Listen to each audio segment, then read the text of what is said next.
শুভ সকাল বন্ধুরা, ওখানে 5টা বাজে, এর অনেক আগে উঠেছি আমি। তো উঠে কিন্তু সমস্ত আশেপাশে কাজ করে ছেলে মেয়েকে ডেকে দিয়ে ডিম সিদ্ধ আর গরম জল বসিয়ে দিয়েছি। আর আমার ছেলে মেয়েও উঠে গেছে, কারণ আজকে হলো শনিবার। ওরাও সকাল সকাল প্রাইভেটে যাবে 6টার সময়, আর আমিও মার্কেটে যাব। তো তার জন্য, আর মার্কেটে কিন্তু আর আগে যেতাম, কিন্তু এতটাই ঠান্ডা পড়েছে তার জন্য 6টার সময় যাব।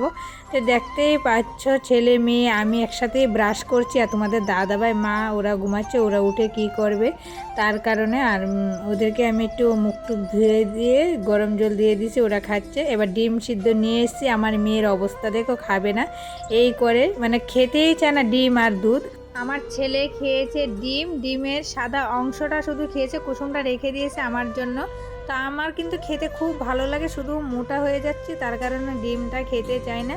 তো যাই, ছেলে মেয়ে চলে গেছে প্রাইভেটে, আমিও বেরিয়ে যাব। শীতের জন্য দেখো কত কি লাগিয়েছে, আর সাথে একটা কিন্তু বাজারের ব্যাগও নিয়ে নিয়েছি। তো চলে আসলাম তোমাদের সাথে বকবক করতে করতে মার্কেটে।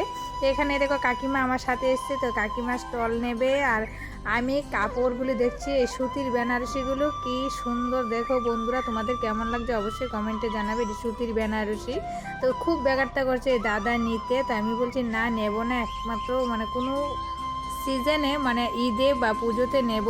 তো যাই হোক, আমার কাপড় কিনা হয়ে গেছে, চলে আসলাম এখানে চাদরের টুপির দোকানে দাদার। তো এখান থেকে কিন্তু একটা প্যান্ট নিয়েছি, দাদার এনে ব্যাগটা রেখে বাজার করে আনলাম। বাজার বেশি কিছু না, টমাটো আর কাঁচা লঙ্কা এনেছি। এসে গ্যারেজ থেকে মানে গাড়িটা নিয়ে চলে আসলাম রাস্তার এই পাশে, কাকিমার জন্য দাঁড়িয়ে। আর মেন রাস্তাটা প্রচুর পরিমাণে ভিড় বন্ধুরা, আমার তো যান প্রাণ সাথে থাকে না, এতটা ভয় লাগে, কিন্তু তবু মানে চেষ্টা করি যে না, আস্তে আস্তে আমি বেরিয়ে যে কোন দিন কী হবে আমি জানি না, খুবই ভয় লাগে। তো চলে আসলাম বীরবারটা পার করে বাড়িতে। এসে দেখি তোমাদের দাদাভাই অনেক রকম সবজি এনেছে, সেগুলো গুছাবো। তো ভিডিওটার বেশি বড় করবো না, এখানে শেষ করবো। যদি ভালো লাগে অবশ্যই একটা লাইক করে কমেন্ট করে চ্যানেলটাকে সাবস্ক্রাইব করে আমার পাশে থেকো বন্ধুরা। আমি এগুলো গুছাতে থাকি, তারা দেখলে আমার চ্যানেলটা সাবস্ক্রাইব করতে থাকো। টাটা।